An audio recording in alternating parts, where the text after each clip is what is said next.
Magandang hapon po sa ating lahat. Welcome to today's webinar, which will highlight the systems and experiences of the University of the Philippines School of Health Sciences and its tradition of community-based health education and practice. This webinar is in celebration of the 120th anniversary of the UP College of Medicine and is co-organized by the Departments of Clinical Epidemiology, to which I belong, the Department of Social Medicine, headed by Dr. Alvin Cavalles, the Department of Pediatrics, headed by Dr. Edilberto Garcia Jr., and the Department of Medicine, headed by Dr. Evelyn Osho Salido. May I call on Dr. Evelyn Osho Salido to introduce our speaker and reactor. Thank you, Professor Karandang, and good afternoon to everybody. It is my pleasure to introduce our speaker and reactor in today's webinar. Our speaker's stellar collegiate education commenced with the social sciences at UP Tacloban, followed by a medical degree, family and community medicine residency training, a master's degree in development management, and a PhD in psychology. Dean Charlie Labarda is a professor of medicine and dean of the School of Health Sciences at the University of the Philippines, Manila, where he has taught for more than a decade. On top of this, he actively engages in other advocacies, which, aside from medical education, center around health equity, public health, building resilient and healthy communities, and mental health, especially in low-resource settings. Our reactor to Dean Labarda's talk is a strong an advocate of medical education, research, and lifelong learning as our main speaker. She is an eminent otorhinolaryngologist, researcher, author, professor, and our beloved Dean of the UP College of Medicine, Dean Charlotte Chong. Dean Labarda, may I now give you the virtual floor. Thank you.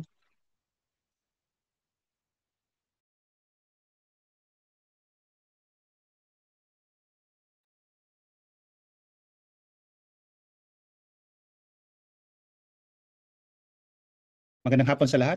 Thank you very much, UP College of Medicine and the 4 departments of Clinical Epidemiology, Internal Medicine, Pediatrics, and especially Social Medicine for inviting me to share in your 120th founding celebration activity today the story of the School of Health Sciences and its community-based ladderized medical curriculum. So once again, congratulations to the whole UP College of Medicine family for your 120th founding anniversary celebration. So today, I have been tasked to share about the community-based ladderized medical curriculum of the UP SHS. So your theme, forging strong partnerships, indeed resonates with the story of the school in its relationship with the communities for the past 50 years. So ngayong hapon, I have 4 objectives sa ating session. One is to describe the foundations and the design of the medical curriculum of the UP School of Health Sciences as a socially accountable, community-oriented model for medical education.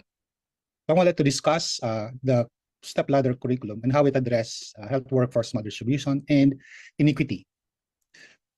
Third is to identify what are those enablers, innovations, and institutional mechanisms, such as intersectoral partnerships, curriculum innovations, and quality assurance systems that contributes to the sustainability of this model. And lastly, I would like to share some of the outcomes of the stepladder curriculum in producing what we call fit for purpose health professionals, using evidence from published studies that we have been able to do with some of our graduate tracking data, licensure exam performance, and service return data as well. So I have no conflict of interest to disclose for this session. So this is the outline of my presentation. So I'll start off with a short introduction before I go into the short history of SHS in relation to the Alma Ata Declaration, and of course, the call towards transformative health professions, education, and social accountability. So let me start first with a favorite quotation of mine, which I first heard from our national scientist, Dr. Ernesto Domingo, who is also one of the forefathers of the UP School of Health Sciences, where it is mentioned that medicine is a social science, and politics nothing but medicine at a larger scale. So this understanding of medicine is rooted in that realization that many of the health problems of our people are based in the social determinants of health. So Rudolf Virchow was convinced that social inequality is or was and continues to be a root cause of ill health, and that medicine therefore had to be based on social science. This might be difficult for some to accept, especially in the past, but today we understand that the health of populations are rooted in the social context that generates these poor health outcomes. And David Sanders, in his book, The Struggle for Health, argues that medicine of any sort plays a very minor role in improving the health of people. That is such a strong statement, to say the least, that their health is inextricably linked to the context in which they live or work. Poverty and inequality impact on the patterns of ill health within and across countries. So whether they are rich or poor, improvements in health can only be made, he said, by combining more appropriate healthcare within the struggle against inequality and underdevelopment. This struggle must involve healthcare workers, among others, which of course resonates with our theme for this month's celebration, for this month's activity of forging strong partnerships. And this starts, of course, within the health sector. Now, if there is a story of inequity and poor health outcomes in the Philippines, it is the story of the Bangsamoro Autonomous Region of Muslim Mindanao. There's a compelling case to be made for addressing the needs of this region. If you look at the upper right corner of the slide, you'll see the current reality in this poor and underserved region.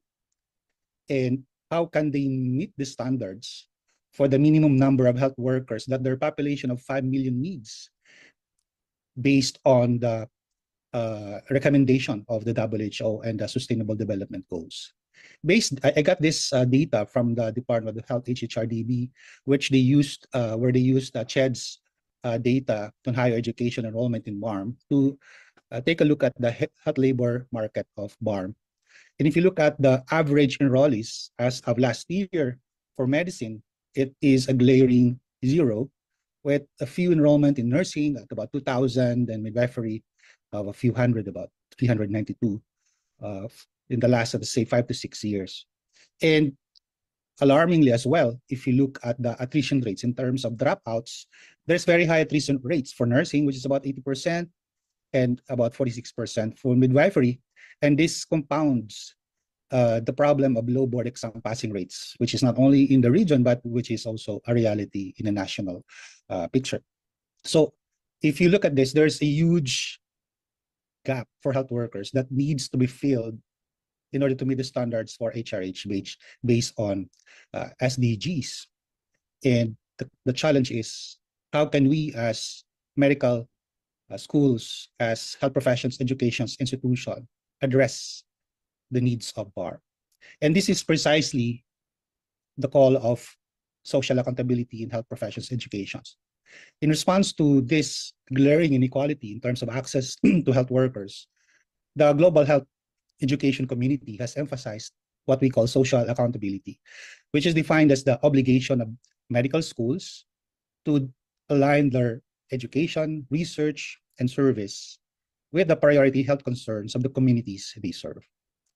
So in other words, socially accountable institutions will aim to recruit students from underserved backgrounds, provide community-based training, and produce graduates committed to addressing health needs through primary care and equity-focused practice. And that is just the first component of social accountability. And we are not yet talking about the second component, which is priority health concerns are to be identified jointly by governments, healthcare organizations, health professionals, and of course, the community themselves. And this call, the challenge is to forge strong intersectoral partnerships across the health sector and beyond the health sector, so that we'll be able to identify what are those health concerns that needs to be addressed by our institutions. Now, what sparked the response of UP to the challenge of inequity in terms of access to health workers was the so-called Namenso letter in 1971, and Dean Herrera's call for a community responsive curriculum. So this discussion, this discourse in the UP College of Medicine and UP Manila in 1971 started when Francisco Dudong Namenso challenged the College of Medicine to train physicians attuned to the people's need. The Dean of the College of Medicine, Ernesto Herrera, then convened an extraordinary curriculum committee and insisting that graduates be scientifically disciplined, medically competent, and above all, socially conscious and community-oriented. This letter and the response to this letter reshaped the medical curriculum in UP and ultimately gave birth to the Institute of Health Sciences, which is, of course, the precursor of the School of the Sciences, which is UP's institutional commitment to align medical education with the struggles and aspirations of rural Filipinos. So, formally in 1976 of April, the UP Board of Regents approved the creation of the Institute of Health Sciences in Tacloban. Today, we call it the UP Manila School of the Sciences, based in Palo Leyte, with 3 other campuses, extension campuses in other parts of the country. So it was also noteworthy that the IHS was first conceived amid a nationwide physician brain drain and the wide gap of health worker distribution in rural communities. So IHS then broke ground as Asia's first ladderized community-based program, which was committed to producing health professionals for the villages, the barangay, the barrios, rather than the big cities or the metropolis. Today, nearly 50 years after the IHS was approved and founded by UP, the School of the Sciences is the first PASCO accredited ladderized community-based health sciences program. The journey has not been easy and has been long, but we are here today, proud to say that finally we are gaining the attention of our national stakeholders. Now, after 1976, when the IHS was first founded, 2 years later, the Alma Ata Declaration of 1978 galvanized global consensus around primary healthcare. So we actually predate. So UP's response to the need for addressing health inequities in our communities predated the Alma Ata by 2 years. The pillars of the Alma Ata Declaration: equity, social justice, community participation, appropriate technology, and intersectoral action. If you look at this closely, these were already embedded in the design that the committee in charge of IHS, the Institute of Health Sciences, envisioned. If you look at it, recruitment from geographically isolated and disadvantaged areas. We have immersion in local government structures because we involve actively the participation of local government units in the identification and recruitment and support and training of the students as future health workers, and a curriculum that married clinical competencies with social determinants of health. Thus, at the very start, this very young school of IHS, they already exemplify the vision of health for all, even of Alma Ata, even before the slogan was coined during the Alma Ata's declaration of 1978.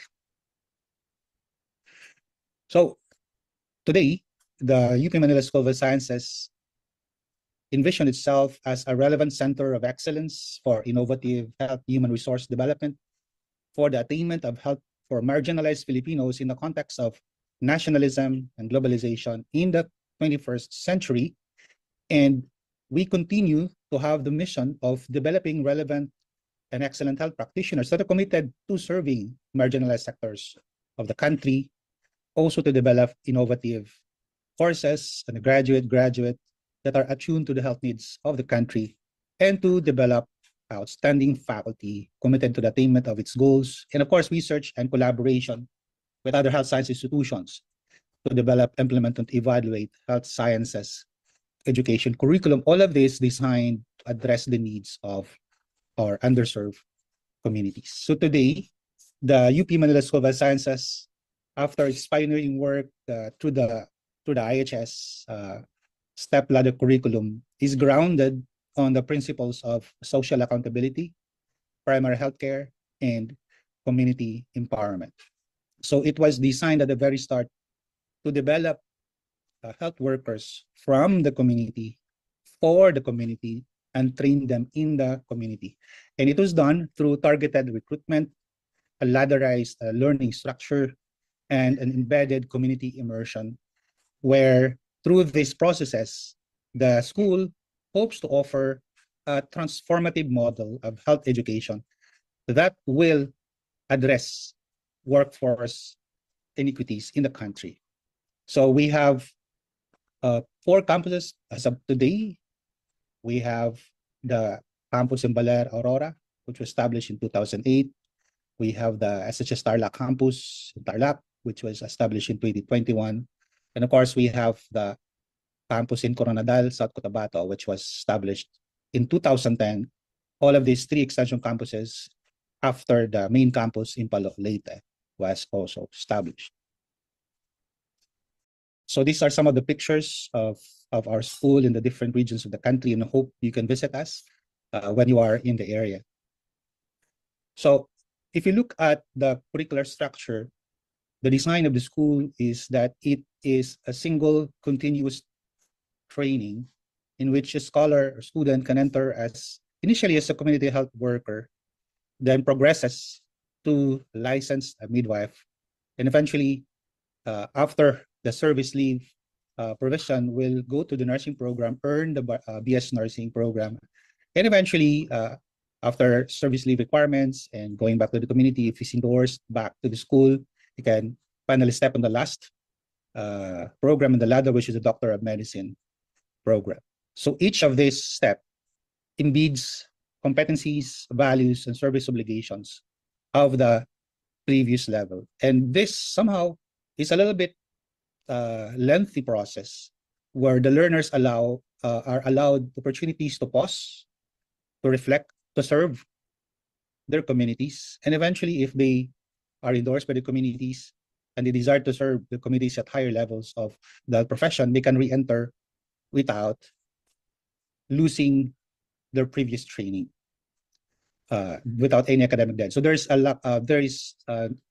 We avoid wastage. So if they just finish their diploma in midwifery, they can practice as licensed midwives and therefore be useful in the community. So even if they just finish the first step in the ladder, they are already competent, functional, community-based health workers. So now, as we go to the implications of the model for the larger challenges of our country, we are faced with the call to transforming our health professions education system so that it will be able to address the emerging challenges to the health systems today.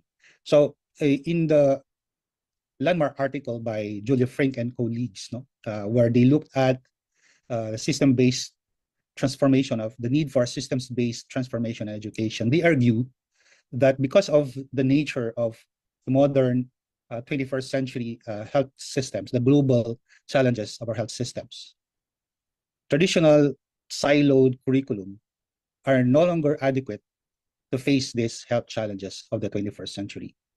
Their systems-based approach, if you look at the right side of the slide, is meant to call for integration of 3 reforms in our curriculum. The first one is to have an instructional redesign that will link basic medical education with clinical training and, of course, rooted in population sciences, because we know that we have population-based concerns that are rooted in demographic transitions and even population demands like migration. And we need to have this in mind when we design our instructional design.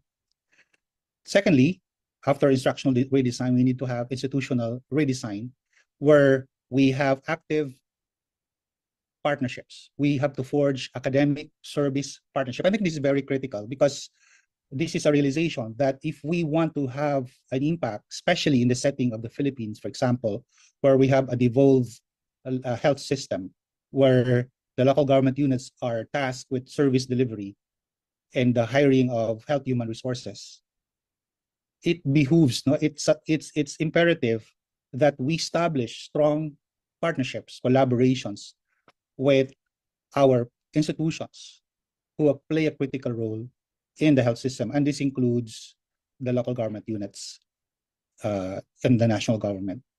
And lastly, global knowledge networks that share innovations across border needs to be created. So these three reforms, institutional redesign, and global knowledge networks, will transform medical education. Frank and his colleagues asserts, no? Because this redesign is actually meant to produce what we call enlightened change agents, no? Doctors, graduates who are transformative agents that are able to strengthen health systems rather than merely man them or staff them. So we play, as health workers at all levels of the health system, play an active role in changing the very systems that we work in, and not just, provide service in them. The School of Health Sciences tries to build on this framework of Frank.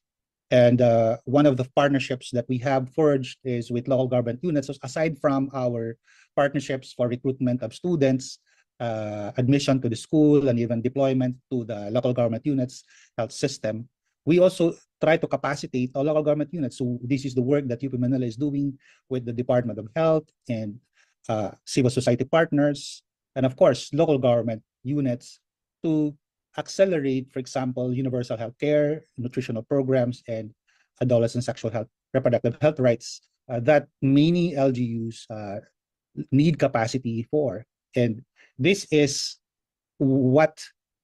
how we envision social accountability to work. This obliges us to align our admission policy, our teaching methods, our research, and even our public service or extension service with the priority health needs of the community. So relevance demands that our curriculum will privilege primary care, equity, and interdisciplinary teamwork over health facility-based or hospital centralization. So finally, we insist on context-sensitive training where competencies are adaptable to local epidemiology, culture, and resource constraints. So later, I will show to you how we try to do this, how we try to contextualize, how we try to allow them to develop competencies that our students will be able to adapt to the resource setting, to the culture, and to the local epidemiology of the communities, which basically echoes SDG 3's pledge, to leave no one behind, and the WHO's push for universal health coverage. So let's now go to the specific innovations that we try to implement in the School of Health Sciences.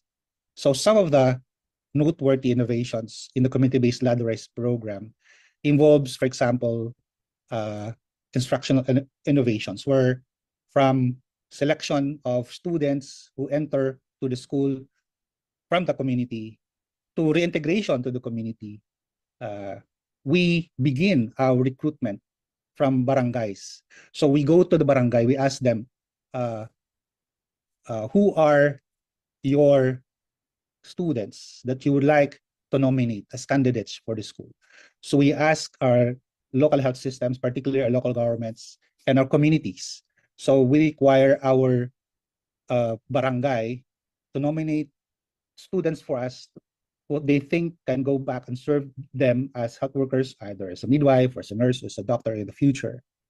And the process is that aside from the barangay resolution, which should be approved by the local health board, they also need to have 75% of the household heads in the community sign off on their nominated candidates. So this ensures participatory and democratic process in terms of our recruitment. So this is somewhat difficult and somewhat challenging given the constraints on the ground, but this is how we want our communities to be involved right from recruitment, so that once they graduate from us and they go back to the community, there is already that sense of ownership that these students, these health workers that the school produce from the nominated scholars from the community is known to the community.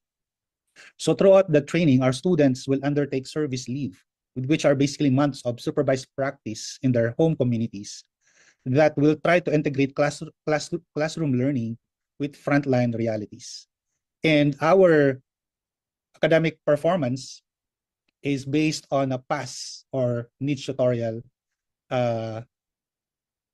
system. So reporting academic performance simply as PAS or niche tutorial is based on our principle of universal educability, and we hope to promote mastery without the stigma of low numerical grades. And we hope that through this qualitative grading system, we'll be able to encourage collaboration rather than competition, because they're not working for high grades, but they're actually just there working to help their communities have better health outcomes. And therefore, they will be able to collaborate more. They'll be able to forge partnerships and try to innovate without fear of failing, because they are not graded based on traditional numerical grades.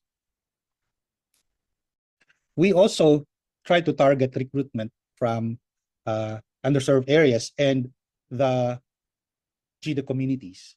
And the return service commitment of 2 years for every year of study is a little bit high compared to other schools, similar schools who have return service agreement. But this is anchored on the assumption that from the very start of the process where we recruit other students from the community, they are already committed to staying, going back and staying permanently in their communities. So through this targeted recruitment, our social accountability framework, even at the point of admission, already reflects our commitment that we want the community to have the services and the expertise and the competence of these health workers.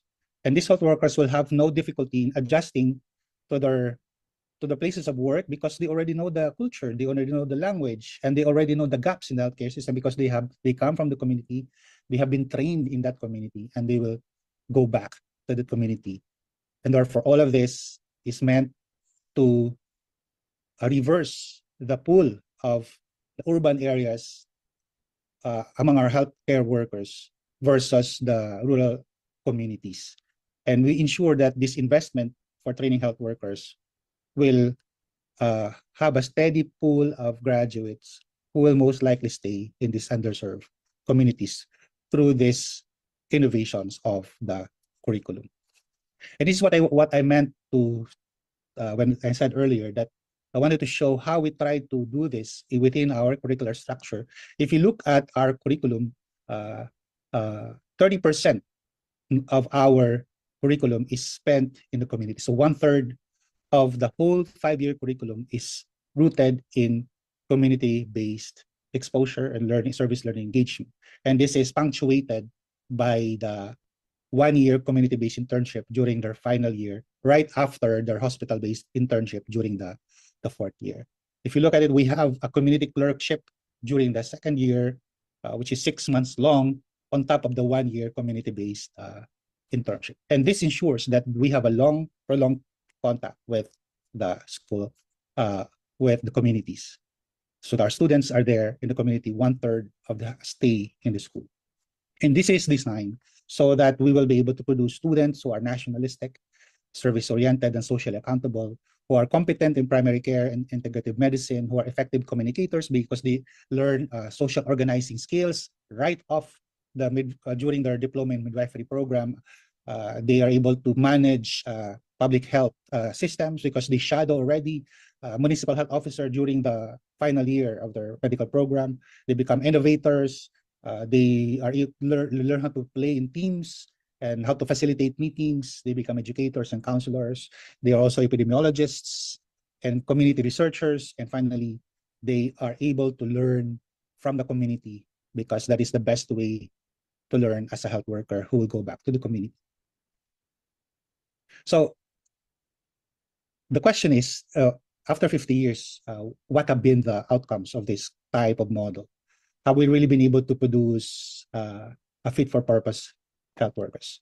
So we know that the challenge towards social accountability is based on the call to direct our concern towards the communities where we hope our students to go. And the School of Health Sciences has been actively engaged right at the very start of the social accountability movement of medical schools. In fact, the Global Consensus for Social Accountability of Medical Schools, which is published in the early 2000s, we were actively participating in the creation of this landmark document towards improving our medical education towards quality, equity, and relevance, and reducing mismatch and redefining roles of health professionals. And what have we been able to show for the past 50 years? This was summarized by the paper written by, of course, we know Professor Erlin Sana of the NTTC-HP, former Dean Sana, together with the other UP Manila authors, looked at the transformative scale-up of the School of Health Sciences of the University of the Philippines, Manila, and they concluded that indeed this model, despite the challenges that it faced, was able to produce health workers for their community. So, and also in the paper that we published in the scientific journal, we look at the community-based strategy of the School of the Sciences in terms of recruitment from underserved communities, training,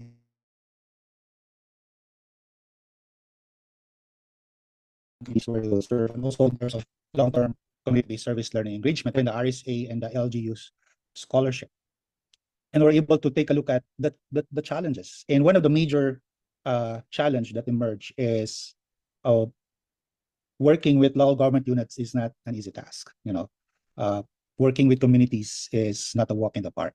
It takes long-term commitment and persistence and creative, innovative strategies to continue the engagement with them. Many of our graduates, when they go back to their communities, we know for a fact that once you are endorsed by your community, sometimes the political context changes and the leaders who previously endorsed you are no longer in office, and the one who came after, when you go back, are not politically aligned with the previous leaders, and sometimes this creates problems. But we saw that many of our graduates, despite these challenges, that sometimes they don't have items in the LGUs where they came from, they will work with communities that are near the original endorsing community. So neighboring municipalities, they work within the province, or at the very least within the region. And this gives us hope that despite the challenges of weak political support, lack of scholarship support, inconsistent political will, and rapid cycling of leadership in the local health systems, our graduates tend to stay within the region at the very least and do the return service agreement in these communities.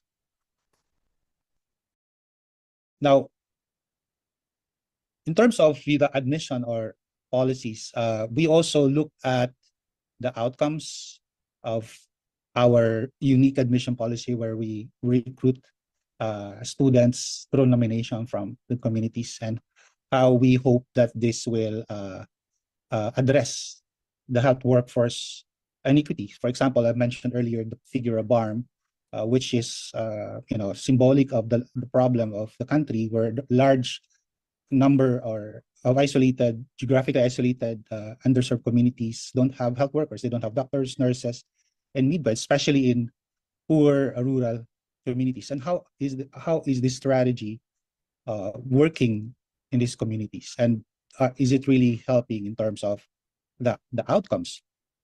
And when we look at the measure of the density of health workers across the regions, we identified several regions that needs more health workers, and they are usually the poorer regions. And when we look at the provinces as well, there is also the poorest provinces like Sulu, Maguindanao, Samar, Masbate, and Aklan, representing provinces with poor HRH density.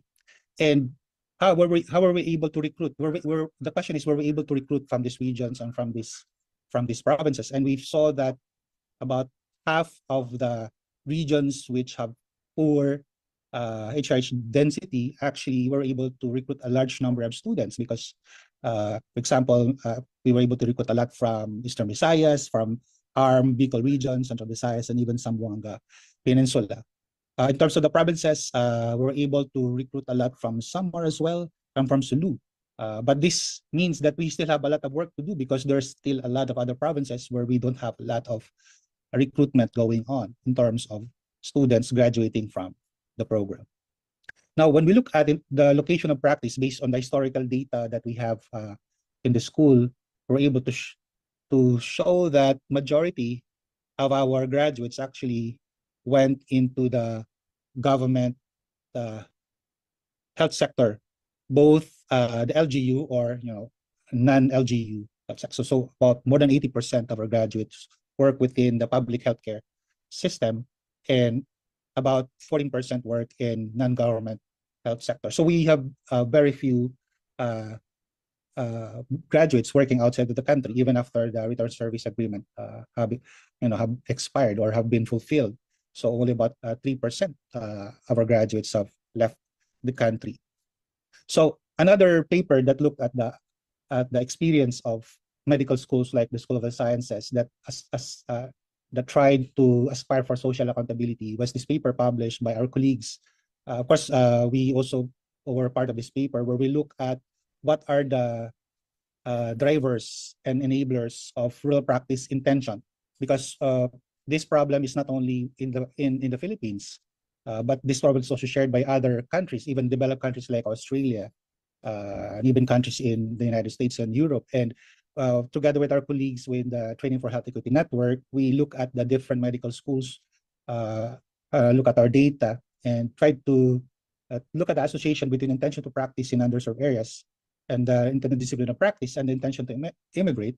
And we found that when they go to us, what we call the social accountable health professions education institutions at entry, we found that there is indeed a correlation there's a difference when they entered the medical school and when they exited the medical school in terms of their intention to practice, the kind of location where they will practice, and the kind of discipline that they will practice. Because what we found out is that when they go through the medical school, they tend to practice more in rural areas, and they tend to congregate or practice in general practice areas. So they tend to go back to and stay in general practice disciplines.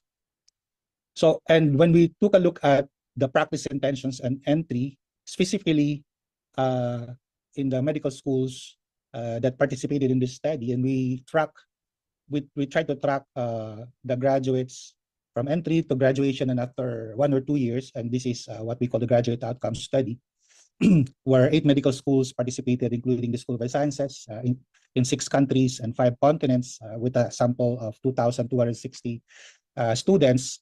What we found out was there was a positive association between students coming from rural background and intending to practice in rural communities. So that's an important finding as well. So that social demographic characteristic of our learner coming from rural background is associated with intention to practice in rural communities. Secondly, those with low parental income, so those who come from poor household, tends to practice in rural, tend to have intention to practice in rural communities. And also, interestingly, those students coming from medical schools located not in the capital of the country but in a regional location tends to intend to practice locally as well, in the rural areas. So once we adjusted for social demographic characteristics like age, gender, income, and region, we found out that students who come from rural background were twice as likely to intend to practice in a rural location, and those who come from a low-income background were 1.8 times more likely to intend to practice in a rural location. So this is not just Philippine data, but this is global data coming from 8 medical schools in 6 countries. And in terms of cultural identities, those who come from underserved sociocultural groups like indigenous people groups or vulnerable marginalized groups, they would tend to have they have positive intention towards rural practice, and that also the intention to work abroad was significantly higher at entry compared to exit. So meaning to say, so when they went to the medical school of these 8 medical schools that aspire for social accountability, the intention to immigrate, to work abroad, lessened. And that, but also noteworthy is that students coming from urban backgrounds were 1.4 times more likely to intend to work abroad. Also, when we look at socially accountable medical education, we know that we start with vision and mission statement. So one of the research that we also tried to do was the vision mission of the school really translated in the decisions and the behavior of students, because medical schools aspiring towards social accountability have social mission as a way of expressing our institutional commitment to service, responsibility, and accountability. And how does this work out for students? So using this framework where we have the medical school's social mission, and then we have the design of the educational program and how it is implemented in terms of the syllabus and the curriculum. And then, of course, what were its effect in terms of the attitudes, belief, and expectations of the program learner in terms of learner career choices and approaches to practice and professional identities. And we found out that in terms of their identities, in terms of their perception, they really have, so schools with a strong social mission tend to have students who have a stronger intention to practice in underserved communities. In fact, this is measured as the willingness to serve of our medical schools.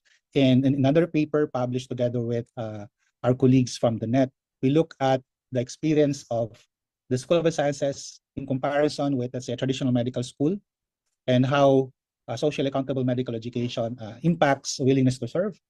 And what we found out was that those students from the SHS, when you compare it to our traditional medical school in our region, they tend to develop and have more willingness to serve and are committed to work in underserved rural communities. So we are happy to share that indeed the data shows that our curriculum, our program in the School of Sciences in terms of the outcome of willingness to serve and actual intention to practice in the disciplines where they practice their profession helps us to achieve our aspirations towards social accountability. So we could not do this work on our own. We acknowledge that it takes a village to raise a socially accountable health professional, a social accountable doctor, nurse, or midwife. We could not do this alone. And in fact, we need strong partnerships, not only with the communities, with the local government units, with the national government, with DOH, with civil society, with non-government actors, but also especially with other medical schools. And we learned a lot from our partnerships with, for example, Ateneo de Zamboanga, because they have also a very strong socially accountable medical education program. And of course, our partners in Australia, in Africa, in Latin America, in South America, in some European countries as well, and even in the US. We were able to learn a lot from our discussion and collaborations with these other medical schools. And one of the network that really helped us in this journey towards social accountability is the network towards Unity for Health, which is, of course, an intersectoral group, intergenerational, multidisciplinary, that cuts across the health sector, from doctors to nurses to pharmacists to social advocates to civil society organizations that aspires towards health for all. And one of the things that they are trying to advocate for is the use of social accountability tool in health professional education. And we're partnering, of course, with our College of Medicine as well, to help spread the word here in the country, especially among our new SUCs, medical schools in our state universities and colleges. We have 78 new medical schools, and we hope that we can invite them in this journey towards social accountability. In conclusion, the School of Health Sciences have nearly 50 years of innovations in community-based ladderized health sciences program. And as Dean Chong challenged the medical schools gathered during the APMC convention in Silliman University Medical School last month, we need to share our experiences and create communities of practice so that we'll be able to achieve the SMART, or Strategic Medical Accelerated Roadmap for Tomorrow, which is meant and designed to contribute towards health for all and universal healthcare in our country as medical schools. And hopefully, by training transformative human resources for health, we'll be able to address the social determinants of health and understand that these health outcomes are rooted in the social context where people are living in. And using health systems approach rooted in community engagement and people empowerment will help us have better health outcomes for our country. So let me close with this quotation from Desmond Tutu. One of the favorite words as well that I got from South Africa is the word Ubuntu. And of course, we have this concept of solidarity, solidarity with others is also rooted in our culture in the Philippines, Bayanihan. And next year, we hope to host the TUFH conference here in UP Manila together with the College of Medicine and other colleges of UP Manila. And Bayanihan and Ubuntu solidarity is meant to capture the fact that we need each other to work together because we cannot be human all by ourselves. We cannot achieve our goals or aspirations to be who we want to be without the help of others. So as Desmond Tutu says, we think of ourselves far too frequently as just individuals separated from one another, whereas you are connected. What you do affects the world. We are not isolated from each other. And so the challenge, therefore, is to forge strong partnerships. And hopefully, the UP College of Medicine, together with the other colleges here in the School of the Sciences, will be able to, in the UP Manila, will be able to forge strong partnerships together. So with that, maraming salamat po. And the whole Department of Medicine and the whole School of the Sciences would like to thank the College of Medicine for allowing us to share the story of the community-based ladderized medical program of the school. Congratulations to UPCM once again for your 120th founding anniversary.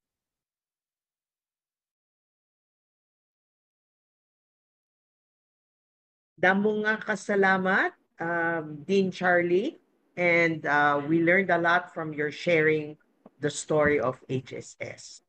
Can we call now on our Dean, Dr. Charlotte Chong, to give a reaction to Dean Labarda's presentation? Salamat po. Yeah, magandang hapon po sa inyong lahat. First, let me thank Dr. Evelyn Salido for your kind introduction earlier. And of course, both the departments of clinical epidemiology with Dr. Nina Carandang as chair and the newly minted Department of Social Medicine led by Dr. Alvin Caballes for inviting me to give the reaction to the talk of our esteemed colleague, Dean Charlie Labarda.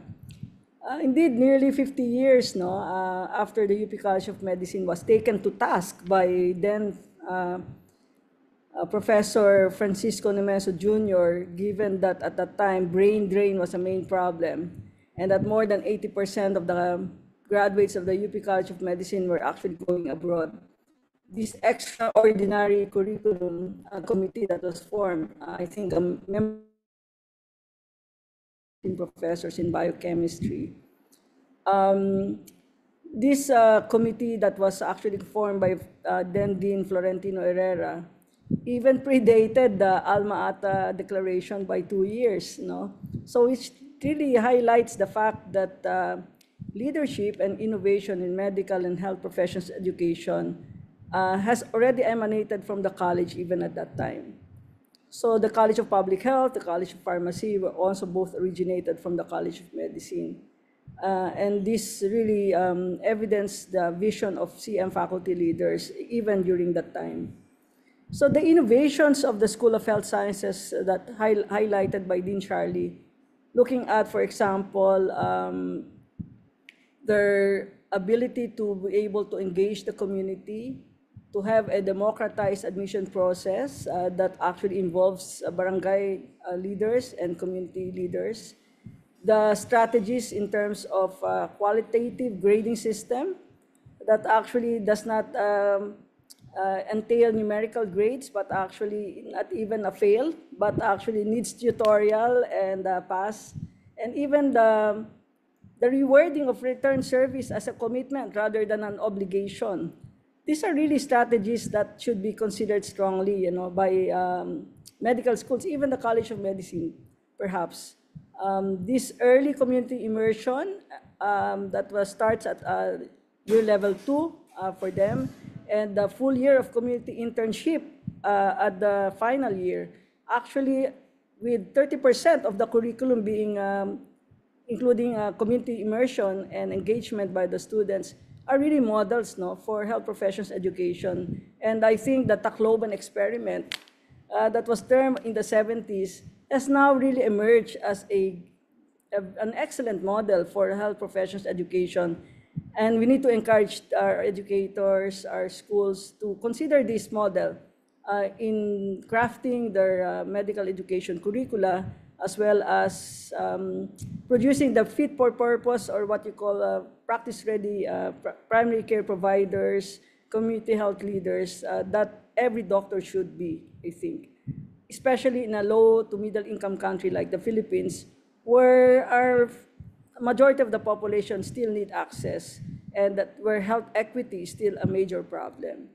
So the transformative education of a future physician healer to become change agents in a country like the Philippines is something that has to be really considered strongly by all educators, and perhaps health equity as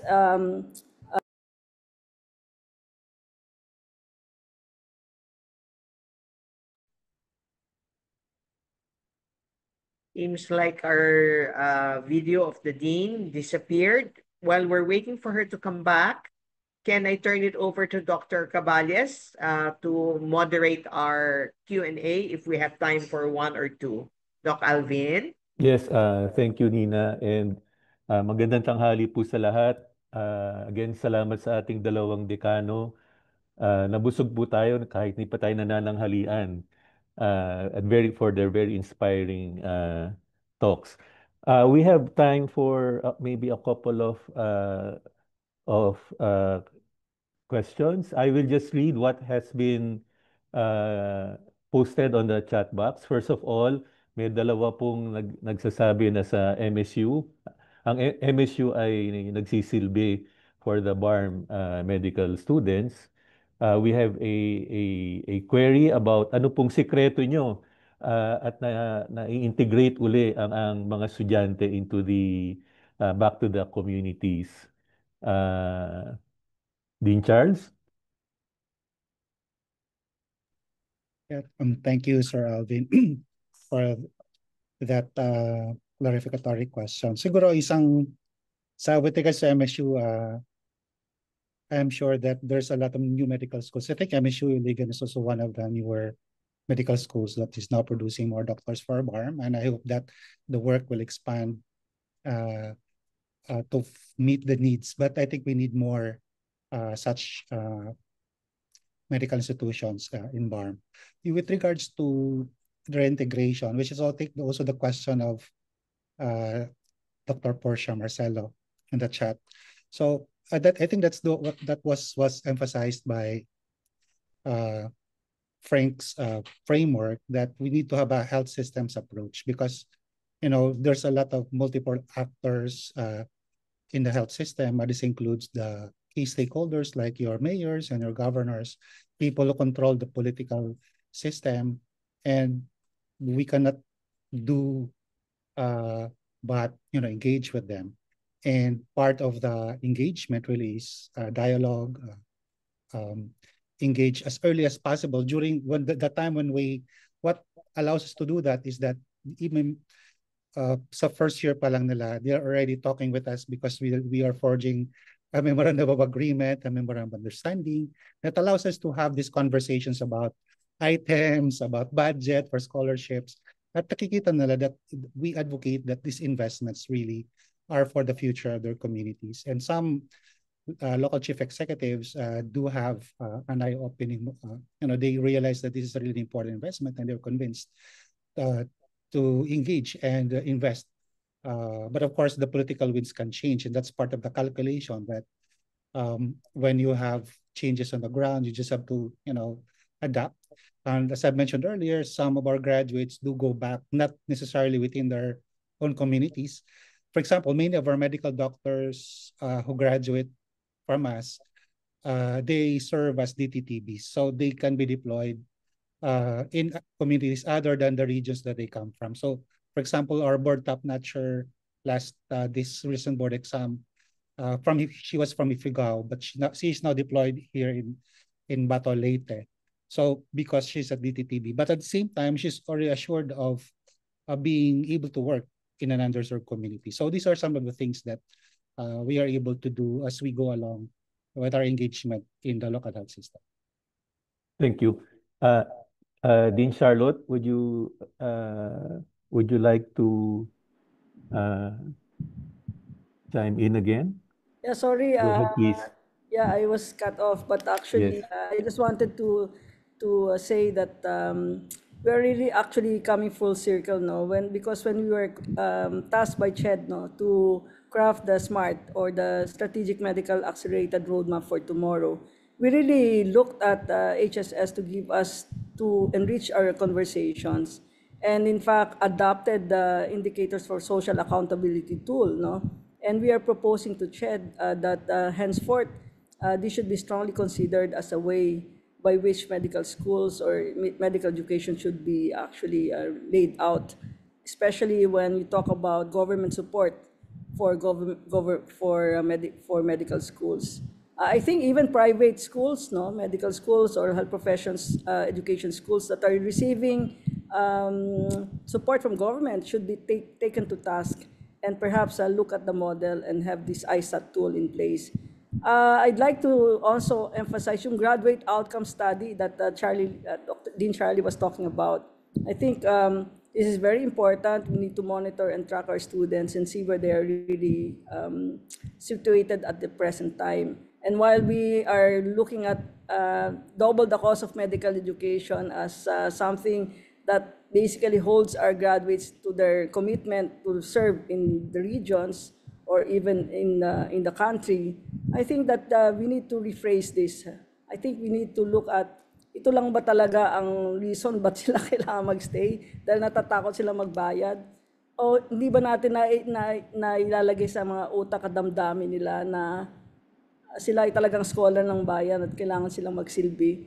And while we are always at a quandary dito sa PGH as what ito bang social accountability natin at yung community orientation natin, ay ito ba ay nasa-sacrifice because we work here in PGH? I think that we can redefine community. While we know that pathways for medical careers is also very important, that we need to look at each learner and ano ba yung aspiration niya for his future as basically a goal, no? So we need to foster them to be happy, to be engaged in their work, to be passionate about their work, and if it means that they want to be specialists,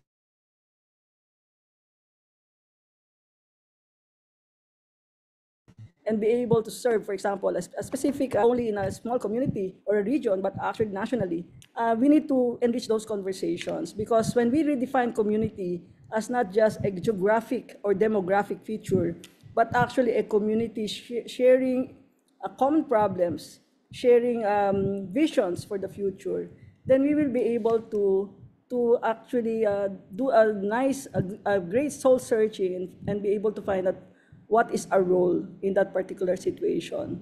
Baka yung mga pasyente natin na nakikita sa PGH, all we need to do is to look at where they come from and engage with their communities and find out bakit nga ba ang dami-daming pasyente from Cavite na nagpupunta dito sa atin. Anong pwede natin gawin para tulungan ng Cavite to be able to handle the health needs of their communities, di ba? ano yung mga regions or areas that are underserved na hindi lang naman kailangan rin sa Mindanao, although alam natin na doon talaga pinaka-acute ang problem. But there are also underserved communities near Manila or even in some other cities near us, which maybe we can engage with. So yun to pong sinasabing flexibility ng ating what we term as communities might be important. I know of examples from the School of Health Sciences na kung wala silang PVC pipe, ginagamit nila yung bamboo. Similar to what Fed Del Mundo did. Dahil walang incubator, ginamit niya ang bamboo as an incubator. These are innovations and also social innovations that we'll need to reflect on and see how we can apply the creativity and the commitment of our students so that they are inspired to not just give the service but actually to be change agents. Ito po ang nakuha ko dito sa lecture ni Dean Labarda, and I'm really inspired by this talk, and I hope that people in the audience will also reflect strongly about the lessons of the School of Health Sciences and be able to redefine in their minds ano yung kanilang role, what they can contribute to this effort. Maraming salamat po. Thank you so much, Dean Chong and Dean Charlie Labarda.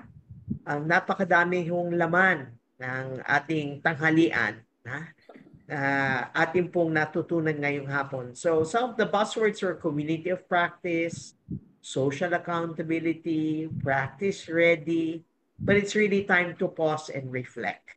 So I now turn over to Dr. Edelberto Garcia Jr. to wind up our webinar. Salamat po.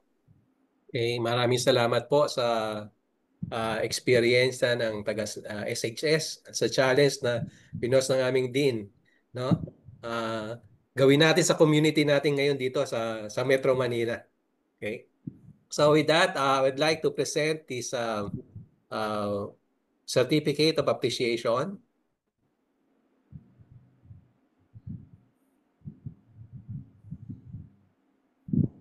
Next slide. College of Medicine, University of the Philippines, Manila. Certificate of appreciation is given to Professor Dean Charlie Labarda for delivering his presentation on championing the community-based ladderized curriculum model for sustainable human resource health development as part of the 120th Foundation Year webinar series, no? With the theme Forging Strong Partnership for Progress in Healthcare, signed by our Professor Dean Charlotte M. Chong. No? So given today, July 29, 2025. So again, thank you, Dean, no, for your talk, and Thank you to our very Dean much for the the challenge. opportunity. And for our participants, may we encourage you to fill up the next slide, please, the evaluation form. You can either scan it or you can click on the link. So we would appreciate if you would fill it up so we can improve our next webinar series. So we'd like to invite you for our next webinar series on August 12. I think it's about medical education. So we do encourage you to register. Again, thank you everyone for your active participation on today's webinar. Good afternoon.